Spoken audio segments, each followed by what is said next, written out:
in the fight against the spread of COVID-19. As the warm weather approaches, we are all tempted to get outside and enjoy our lovely parks and countryside community, but I urge you to do so with the utmost care and remain physical distancing.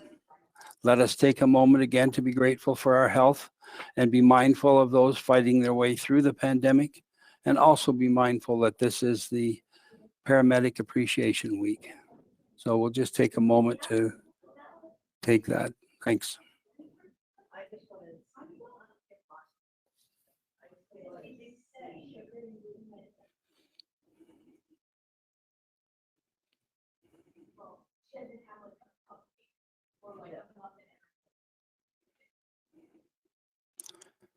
Okay, thank you.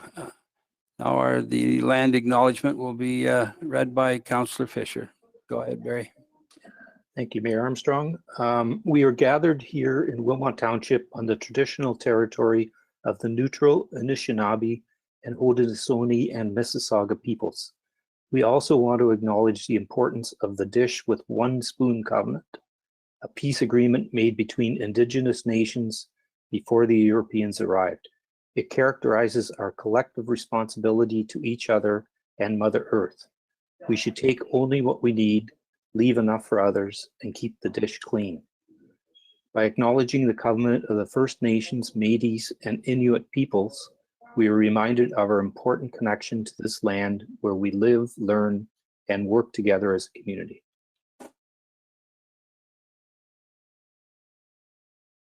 Thank you, sir. Okay. Are there any additions to the agenda?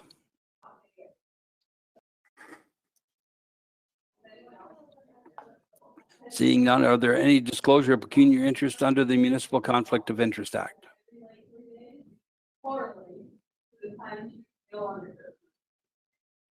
Seeing none, hearing none. Okay, the minutes of the previous meeting, council meeting minutes from May 4th, 2020, and special council meeting from May 12th. The recommendation that the minutes of the following meetings be adopted as presented. Council meeting May 4, 2020, and special council meeting May 12, 2020. Mover and a seconder. Moved by Councillor Hallman, second by Councillor Fenning. No further questions or comments?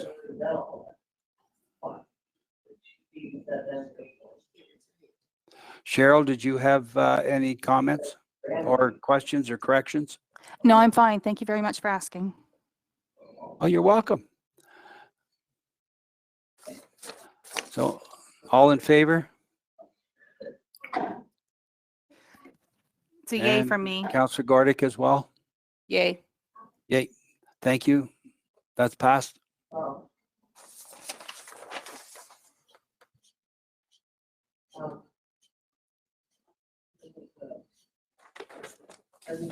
So there are no public meetings. And we're moving the presentation to later. Yeah. Yeah. Okay, now we're on to the consent agenda. We're now on to the consent agenda. If you want to remove an item from the consent agenda, please indicate so now, and we will not take questions on consent items unless the items are requested to be removed to the regular agenda. A delegation has registered for item 10.3. This item is removed from the consent agenda and will be discussed immediately following the consent agenda. Seeing none.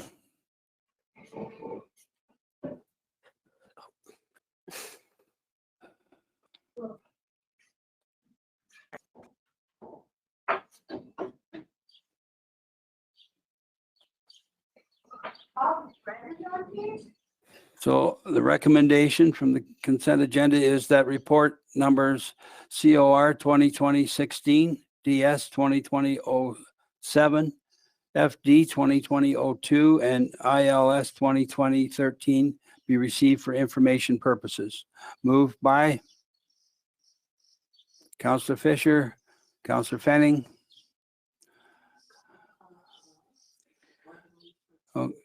I have a clarification question. Okay. Go ahead, Councillor Fenning. It's about the report.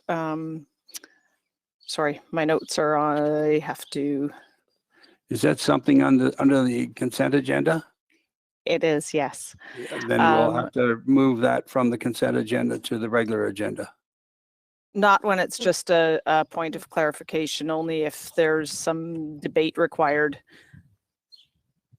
Okay. So it's just about the septic inspections and the incentive. This question is to Director Krafka. The indication that there's a program subsidy for homeowners whose septic tanks are required to be inspected. If you could elaborate a little bit on that, because there's some confusion in the community as to exactly who it applies to. Director Krafka. Thank you, Councillor Fenning. The septic system, the mandatory septic inspection program is a program that stems from the Clean Water Act through the Grand River Source Protection Plan. In Wilmont Township, there's about 470 septic systems that are identified as being threats to groundwater or potential threats. And therefore, under the Building Code Act, they require mandatory inspection every 5 years. Primarily the eastern half of the township, Mannheim would be the sort of hotspot for septic systems that are considered to be a threat. South of Bleems along Mannheim Road would be the sort of bulk of the systems, but a lot of the farms heading out south to New Dundee and west towards Queen Street as well are in the area. So total about 470, as I said. One of the incentives, the Building Code Act requires them to be inspected once every 5 years, and the region provides an incentive. So the Region of Waterloo provides this incentive that encourages people to voluntarily get their septic system inspected. It helps our inspectors out, certainly. In theory, we could lay charges under the Building Code Act if somebody doesn't comply with the requirement, but I can tell you in the last 2 months, we've had almost 100 systems. So about 20% of the systems voluntarily in the first 2 months. So obviously there's a number of the residents certainly who have jumped on and are concerned to ensure that their septic system is functioning, and use this opportunity to encourage everyone else to take advantage of the subsidy available and ensure that your septic system is functioning properly. Thank you, Mr. Krafka. Just a follow-up, if I may. Go ahead. Through you, Mayor Armstrong. Mr. Krafka, the letter, the indication to residents, could the council be circulated on that as well? Sure, that wouldn't be a problem at all. I can send that out after the meeting. Okay, thank you. Thank you. So we'll vote on the motion consent agenda, and I'll read out the ward and you can respond with an aye. Yay or nay. Ward 1. Yay. Ward 2. Yay. Ward 3. Yay. Ward 4.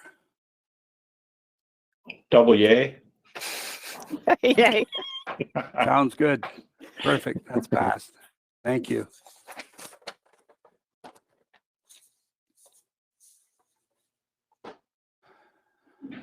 So we are going to deal with that report on the aggregate resources, and we have a registered delegation, so we invite our delegation to come forward.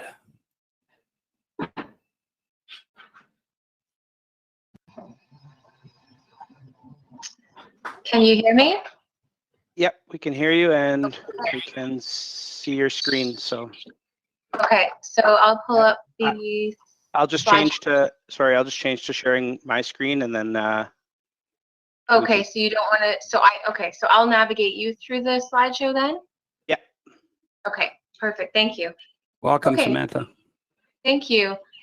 Good evening, Mayor Armstrong, councillors, and anybody else out there who's watching. My name is Samantha Lernout. I'm a member of Citizens for Safe Groundwater. And tonight, so you can go to slide 2, please. Tonight, Citizens for Safe Groundwater would like to declare its support of the Planning Department's comment regarding changes to the ARA. We thank the Planning Department for their time and attention to these very important changes and their impact to Wilmot Township residents and communities. I want to say that we are fortunate to have an experienced and dedicated Planning Department team to assist in deciphering this weighty document and commenting on these changes from a planning perspective. So especially during this difficult and unprecedented time, we realize that more than ever, the importance of our water, our health, and our agricultural land. Just want to check in, is my voice cutting in and out, or am I sounding okay? All sounds good. Okay. So Yeah, it sounds good. great. I just have, sometimes internet's not great. So if I get cutty, just like if it starts to cut out, just let me know. So sorry, we're on slide 2. So can you please go to slide 3? So because of the significant impact on the citizens of Wilmot Township of the amendments to the ARA, we plan to take this opportunity tonight to present a delegation that enables Wilmot citizens to engage in this important process that affects us all. Oh, sorry, next slide.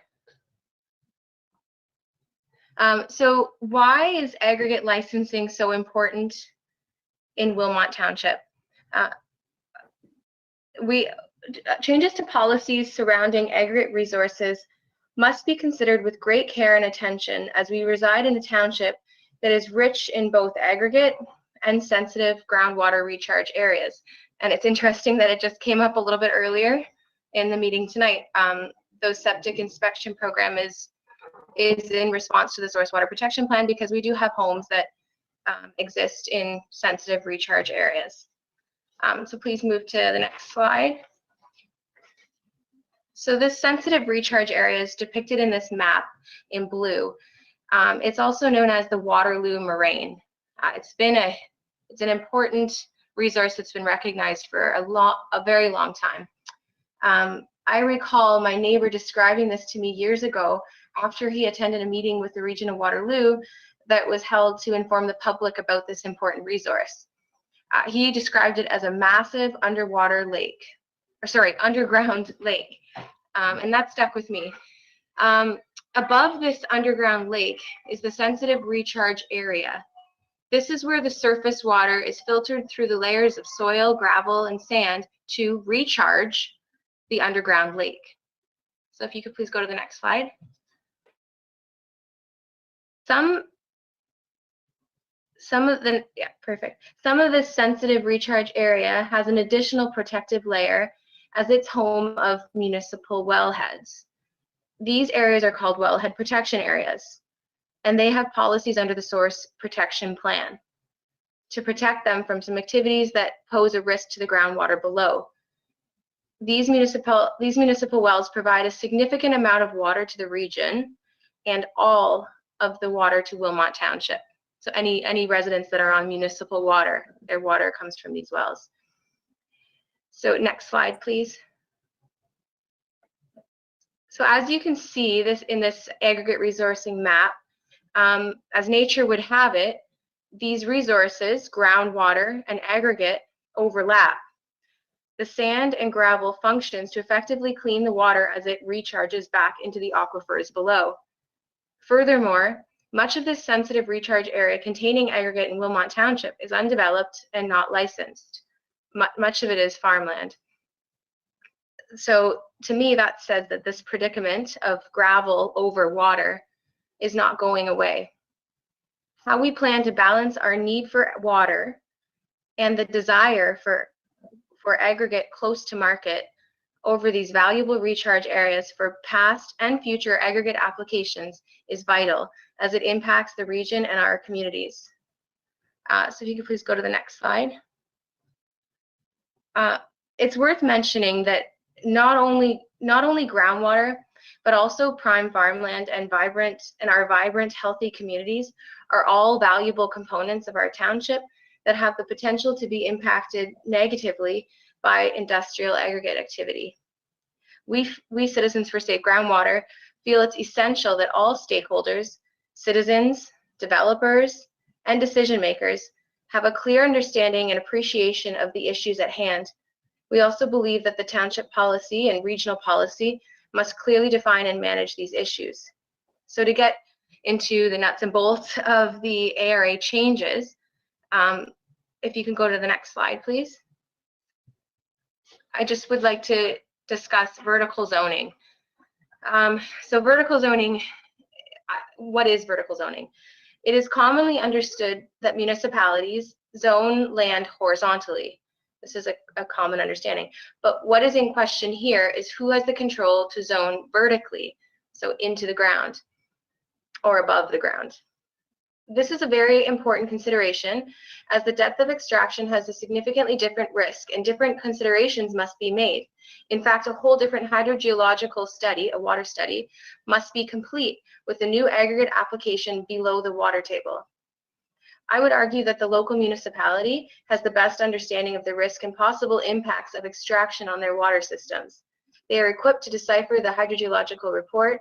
Employees of Ministry of Natural Resources and Forestry working in an office likely in Toronto may not have the same knowledge and understanding as our local regional hydrogeological team who live and breathe Waterloo Region's water systems.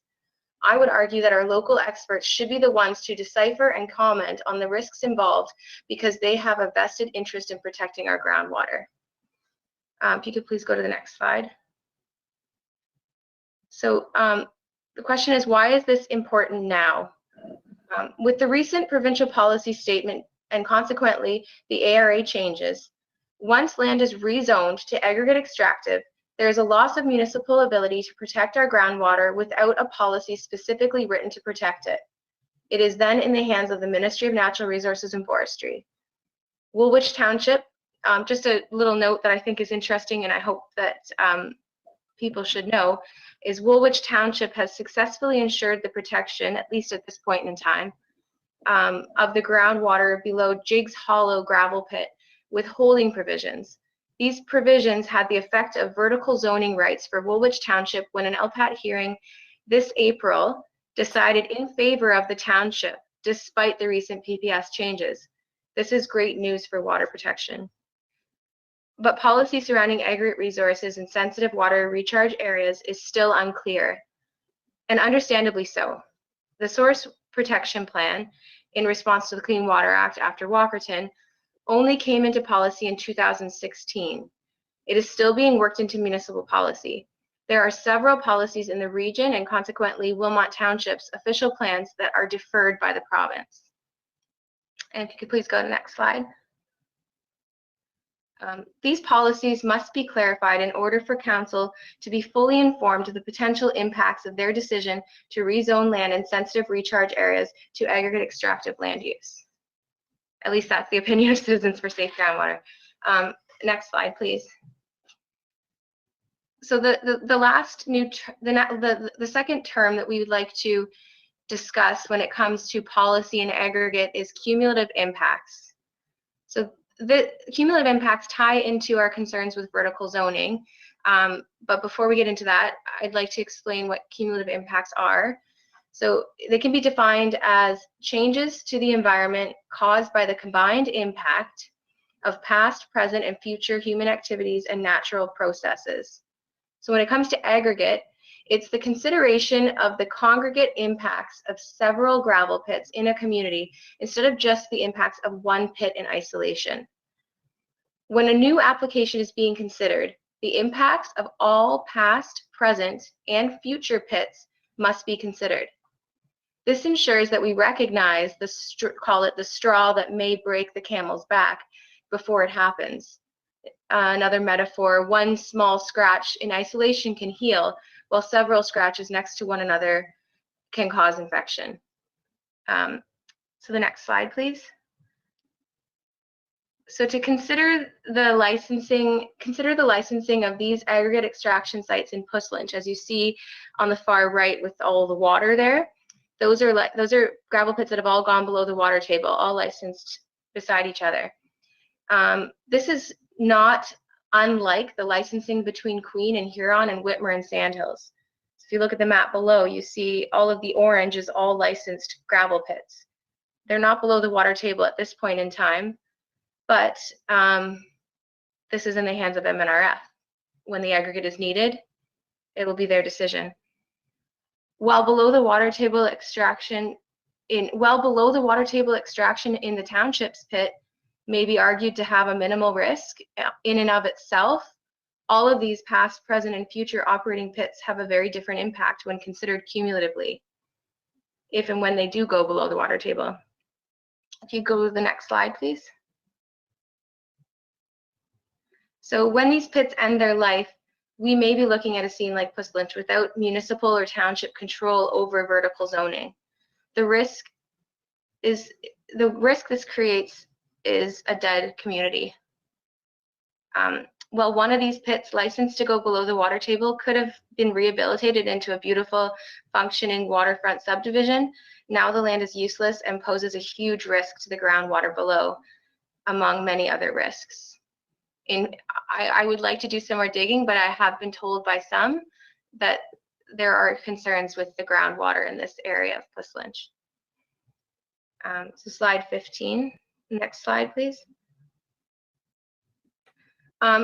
It's worth mentioning that there's not only cumulative impacts on water, and I sort of alluded to that before, but also on impacts of dust, noise, traffic, and agriculture.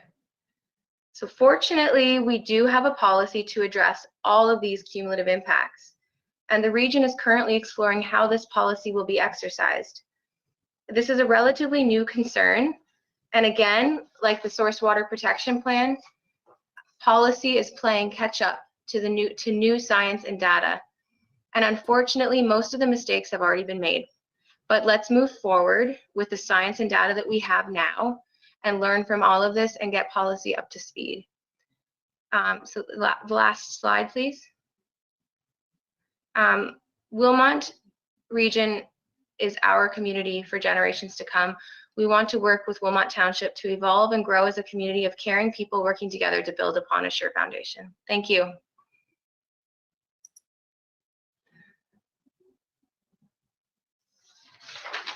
Thank you, Samantha. At this point, I'll ask Mr. Okrafka to complete his summary from his report, please.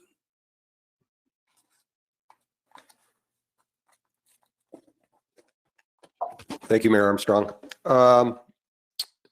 So the report deals, as council will recall, last October we did provided a comment on Bill 132 related to changes to the Aggregate Resources Act. A number of comments within that largely weren't included. In particular, the focus at that time was to request vertical zoning to be written into the Aggregate Resources Act. That wasn't included. Council will recall in 2009, the Region of Waterloo created policies for vertical zoning, and Township subsequently put policies in our own plan. And those policies in the regional plan and Township plan were not approved. So they have no status. The provincial government chose to not include vertical zoning into the Aggregate Resources Act. The previous provincial government also didn't allow it. So it's a maintaining, I guess, if you will, of provincial policy related to the ability of municipalities to do vertical zoning. So notwithstanding the fact that we asked for it, it wasn't included. So this report is dealing with the regulations to implement the Aggregate Resources Act. We did include a comment related to vertical zoning that we still think it makes sense. Having said that, though, as a regulation implementing an act that doesn't have policies to allow vertical zoning, to go provided a long comment on why we think it needs to be added back in. That ship, to a certain extent, sailed when the Aggregate Resources Act was amended to specifically prohibit municipalities from vertical zoning provisions or the use of holding zones even, which is something North Dumfries has done in the past as well. But again, those policies have changed. So our focus in these comments on the regulations is basically there's 5 areas that are detailed in the report. Source water protection relative to the region's suggestion and our concurrence that a 2-year monitoring of groundwater levels to determine the seasonally high water tables is something we would do in a subdivision, for example. If we required 2 years of monitoring prior to a subdivision, it would make sense that we would also in a gravel extraction situation. The second one was to comment on that we do like that they've enhanced consultation within the proposed regulations. Having said that, we would also agree with the region that the right of appeal could be a way that the region does maintain control over, in particular, licenses that are of concern to the region relative to groundwater. Currently, in a license expansion application, the region would be able to request consideration, but it would be up to the ministry to decide if they actually wanted to refer the matter to LPAT. So they have a bit of a judge and jury, if I can use that analogy, the Ministry of Natural Resources on license changes and license expansions. And so that's part of the concern of the region, is that municipalities should have the ability to have their day in court, so to speak, to discuss disagreements on impacts.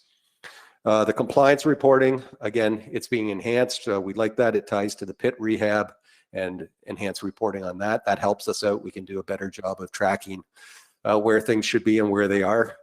We do think that there may be some consideration for auditing of those self-compliance reports. Our thought is that generally operators we would expect to be doing a good job and an honest and accurate job.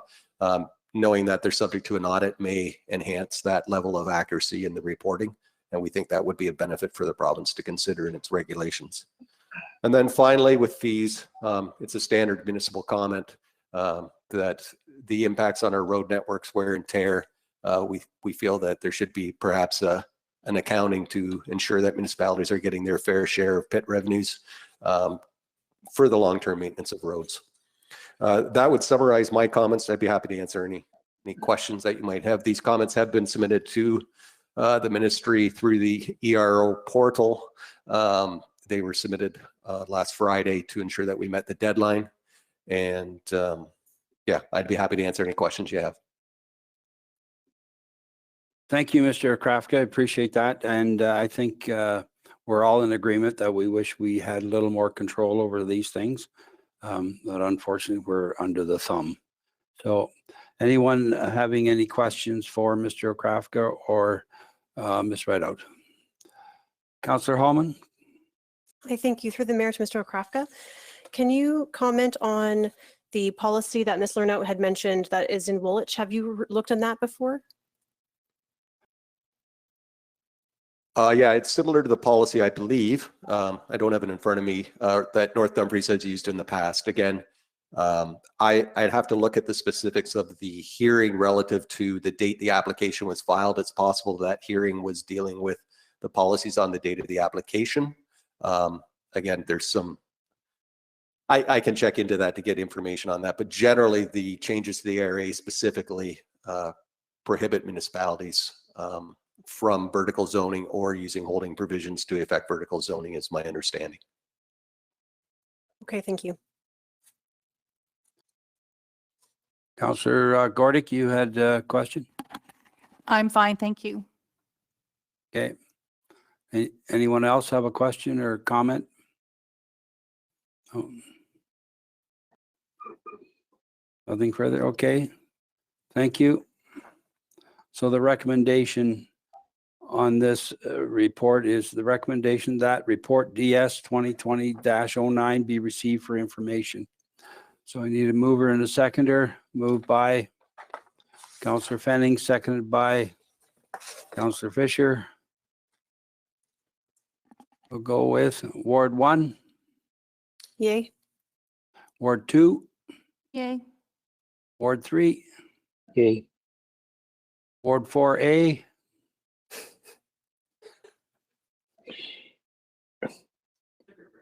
Councillor Who's A, Gerber, who's B? Aye. Yeah, I guess alphabetical, I'm A. I'm also yay. and Ward 4B.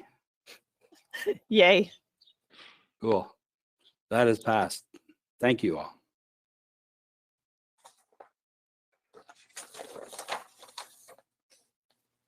So the next, thank you to Samantha for coming and making that presentation. Thank you very much. Next item is Public Works and Engineering. The annual concrete sidewalk program. Who's going to, who's on Here. it with? Mr. Mayor, I can Yes. present. Thank you. Thank you, Mr. Mullen. You go ahead. Thank you, Mayor Armstrong. This report outlines the purchasing process for the concrete sidewalk contract. This is another one of our major infrastructure maintenance contracts that deals with sidewalk repairs required to meet the provincial minimum maintenance standards related to sidewalks.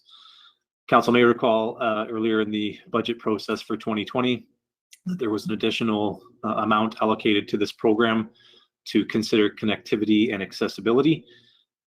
So this bid structure included provisional items for new sidewalk installation in New Hamburg and New Dundee wards. The locations considered as part of this contract are Grandview Avenue, Hunter Street, Bridge Street, and Poth Drive, specifically with relation to this connectivity and accessibility aspect. There are various other locations across the township, obviously with numerous sidewalk locations and identifying trip hazards that will be addressed. So it is quite a comprehensive program across the township. Following award of contract, staff will be reaching out to the impacted owners, specifically for the connectivity areas, as these specific areas will have winter maintenance obligations for those fronting owners. So we will be reaching out to those particular areas as we proceed through the contract process. As you can see from the report, this bid was well received by contractors with a total of 13 bids received at time of close. The low recommendation for award is to Vista Contracting Limited. They are within the budget allocation, obviously, for their bid. I will note that the total budget allocated for this program will be maximized outside of just this contract award. So there are other components to this program that will utilize the remaining budget amount. Be happy to answer any questions should you have any.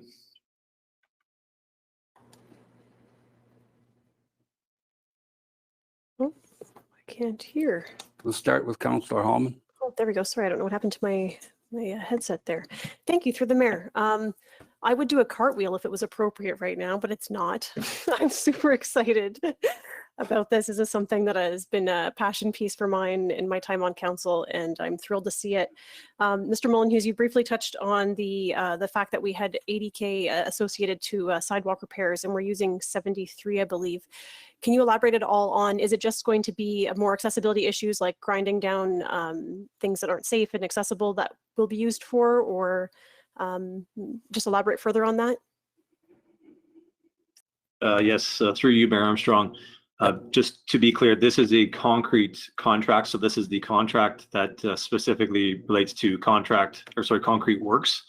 There are other program elements that we would use to I guess, satisfy the remaining budget. So that may be, we may have some asphalt work that we might consider. We may have some grinding work that might be done on some sidewalk locations, or some cutting work that may be undertaken. So the additional budget that is included with this project, or the total budget, I guess you'd say, would consider those additional elements.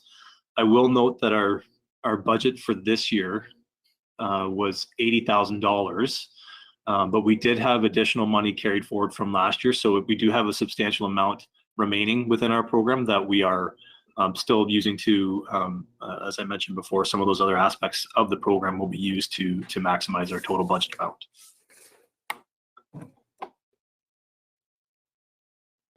That's acceptable, Councillor Hallman?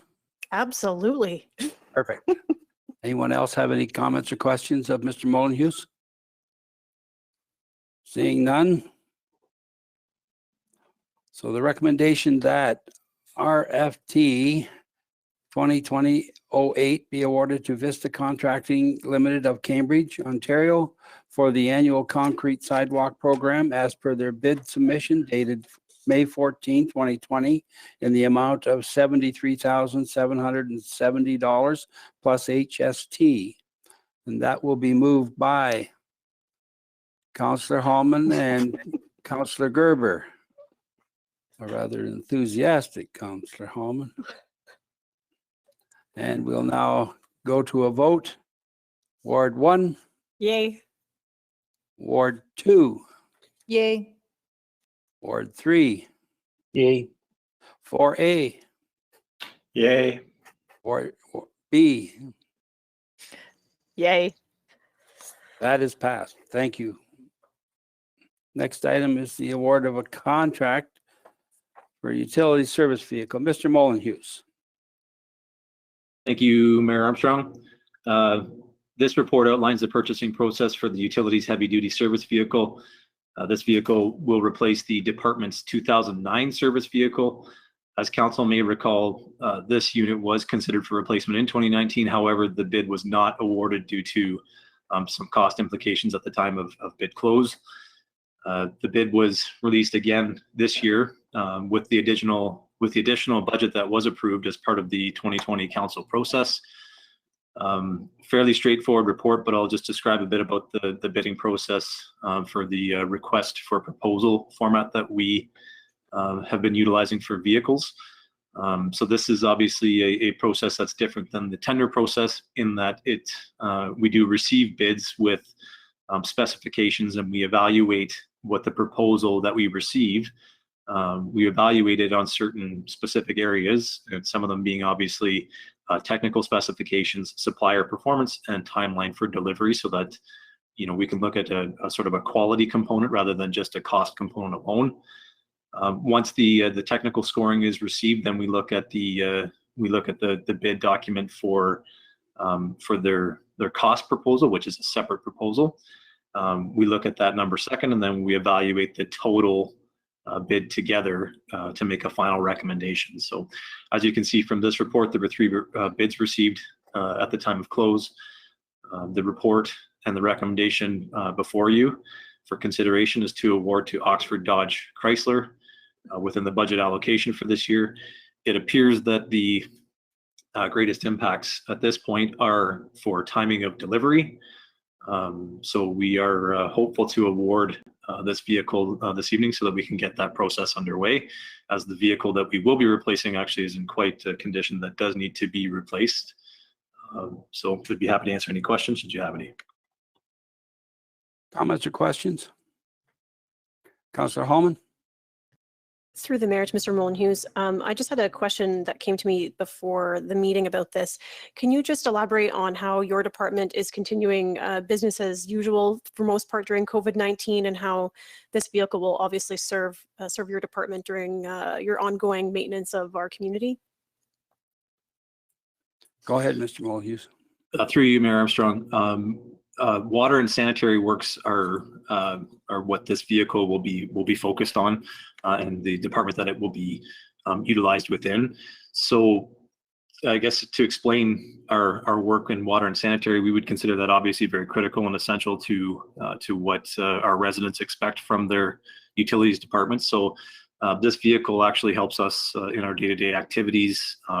From an operations standpoint, I would say it's generally speaking mostly business as usual for us in terms of what our expectations from the community and our expectations for projects are. So this is a vehicle that basically supports the function of the utility department that continues to operate generally as normal through this pandemic environment. Good. Thank you. Okay. No, nothing further.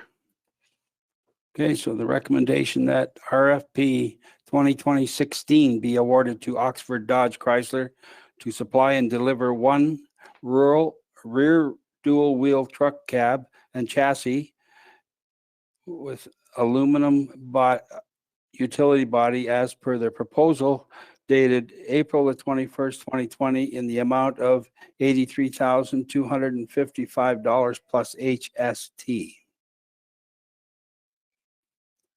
And at the moment, we're having a Johnny Cash moment as the train goes by. So we need a mover and a seconder. Moved by Councillor Fenning, seconded by Councillor Hallman. So we start off with Ward 1, Yay. Ward 2, Yay. Ward 3, Yay. Ward A, Yay. Ward B. Yay. That is passed. Thank you very much. Next item is the proposed donation of lands from the Schmidt Estate. Mr. Okrafka. Thank you, Mayor Armstrong. Just to briefly summarize, as council is aware, staff have been working with the Schmidt Estate for a number of years on assisting them with the disposition of lands, redesignation. There's been planning applications, and a number of donations have been facilitated through this work to the benefit of the municipality. The proposal before you tonight is an offer of a generous donation from the Schmidt Estate of additional lands for trails and a future street to connect the retained lands to Gingrich Road.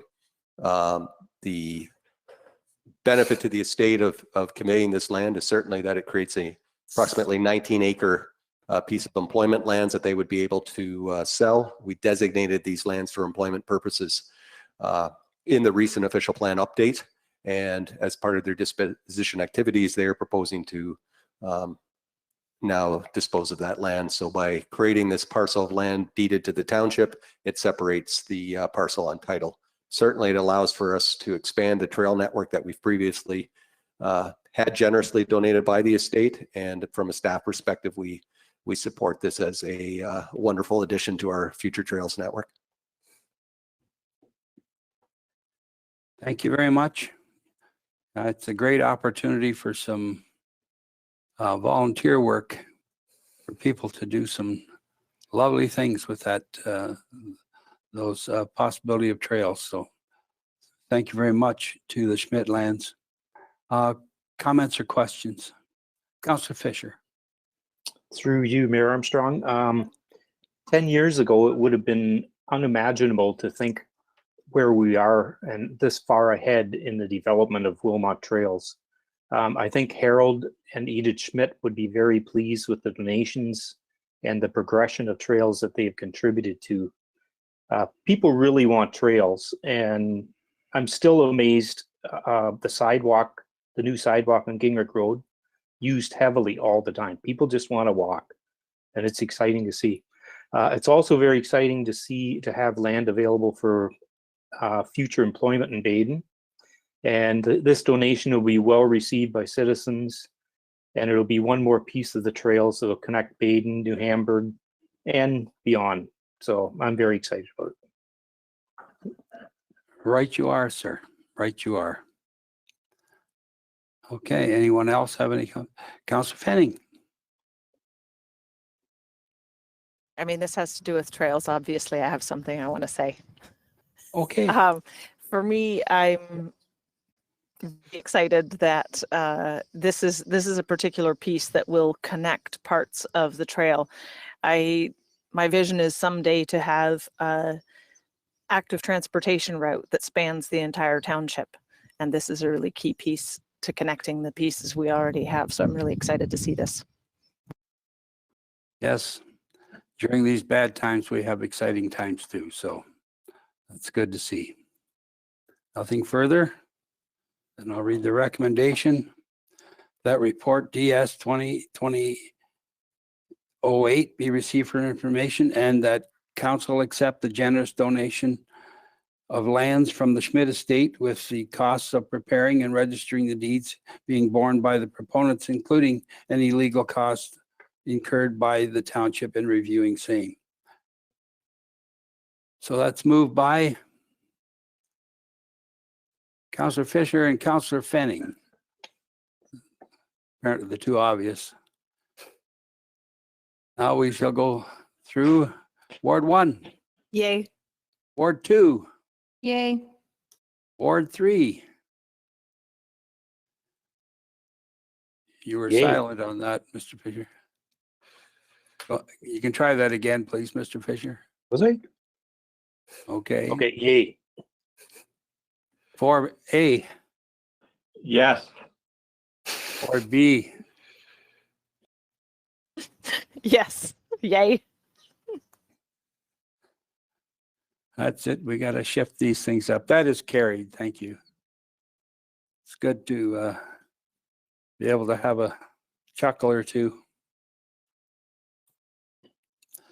So the next item is, there's no correspondence. So the next item is the bylaws and the recommendation that bylaw 2020-14, 2020-15, and 2020-16 be read a first, second, and third time and finally passed in open council. Moved by Councillor Gerber, Councillor Fisher. Ward 1, Yay. Ward 2, Yay. Ward 3, Yay. Ward 4A, Yay. 4B. Yay. Okay, that's carried. Thank you. So are there any notice of motions? Seeing none. Announcements? Councillor Hallman? Through the mayor, I wanted to thank the New Dundee community for participating in the New Dundee Dragon Run that the staff put on there for the kids. It's a tradition that's been going on for over 30 years in New Dundee, and it was really exciting to see everybody participate in their own way, and it was really exciting. I also want to acknowledge the 75th anniversary of the New Dundee band shell. It was a beautiful article written in this week's New Hamburg Independent from Ms. Serreris, and it touches beautifully on the importance of that. The community was really looking forward to a summer concert series there to celebrate like they had launched last year, and obviously that won't be happening this year, but their efforts are obviously still recognized by us all. And I did want to direct people to start paying attention to our Canada Day social media. We've got lots of fun things planned and it's gearing up. We'll be doing a virtual stuff this year. So we're announcing things slowly. So please stay tuned to our social media for that. Very good. Thank you. Yes. Newsletter's coming out shortly and there'll be some stuff in there on that as well. So Councillor Fenning? Thank you, through you, Mayor Armstrong. I echo Angie's comments about the band shell. It's very sad that we aren't able to have the concert series this year, but excellent article, and big thank you to Sherry and Tracy for their work on that with Marilyn. And we'll be here and celebrate next year. Also, you might notice I'm a little bit more dressed up tonight than we usually do for virtual meetings. Tonight would have been the Stratford Festival's opening event for the season, and unfortunately the season's been canceled. So a friend of mine hosted a Facebook event, a virtual event, asking everyone to dress up as if they were going to opening night. So here we are, council. Well done. Dressed for opening night. Well done. And want to take a moment to also recognize TCP and the challenges that they've had and having to postpone and cancel the season this year as well. We all will be there to support them going forward, and want to thank them for doing what needs to be done for the community at this time. And speaking of that, numbers are starting to rise again in some communities, and we've seen a whole lot of people. Obviously, it's been on the news that they're not paying attention. And I want to ask everyone to please be patient, be kind to each other, but please stay home, stay apart. It's not worth it. The sooner we drop the numbers, the better. So just remember that, please, and take it seriously.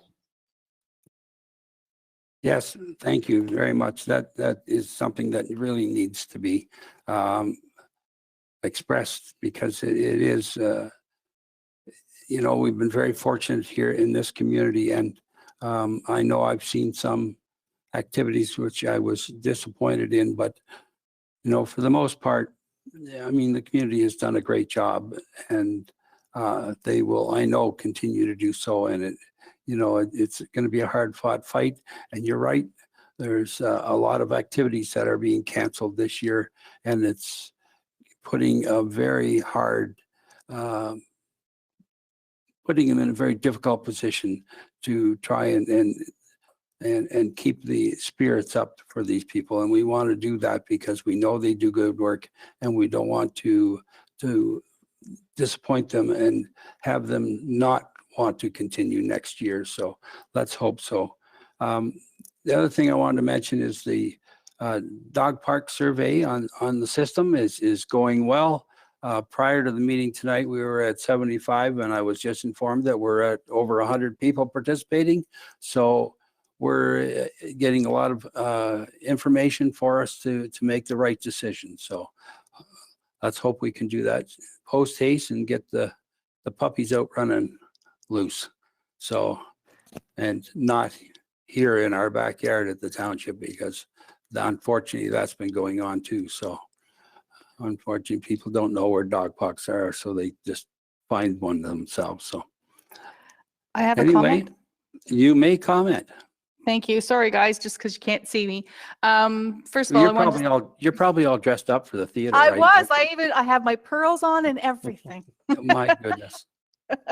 I first of all want to say, unfortunately, the 100 Women of Wilmot, we had to cancel for May, or we didn't have to, but we decided to cancel. However, our men for Wilmot were a bit braver, and thankfully they were so. And I just wanted to say kudos to the men of Wilmot, 100 men who give a damn. 100 women, 100 men of Wilmot. Sorry, I was mixing the two places up. Sorry about that, guys. And they donated over $14,000 to the Wilmot Family Resource Center this past week. So congratulations and thanks for your continued support within our township. It's great to see that you guys were able to do that. So thanks again. And that's my announcement. Kudos to the gentleman. Yes, kudos. Anything else? Anyone else? Okay, so we have a confirmatory bylaw, which reads that bylaw number 20/2017 to confirm the proceedings of council at its meeting held on May 25, 2019 be introduced. I think that's probably a misprint there. It's May 25, 2020. Be introduced, read a first, second, and third time, and finally passed in open council. Anybody move that as corrected? Councillor Hallman, Councillor Fenning. Okay, Ward 1. Yay. Ward 2. Yay. Your yay even sounds dressed up. Ward 3. Yay. Ward 4A. Yay. Ward B. Yay. Very good. That is passed. Thank you. So we do now adjourn to meet again at the call of the mayor. Moved by Councillor Fisher, seconded by Councillor Gerber. Ward 1.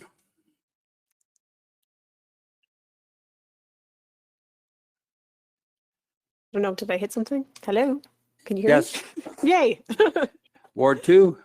Yay. Ward 3. Yay. A. Yay. Yes, yes, I support this and look forward to our next meeting. Yes. E. At your call. Thank you. And B. Aye. Okay. I think you're having some rather white wine there, Councillor Fenning. Anyway, thank you. That meeting is now adjourned. Thank you. Water. It's all water. You said you had something watered down? Okay.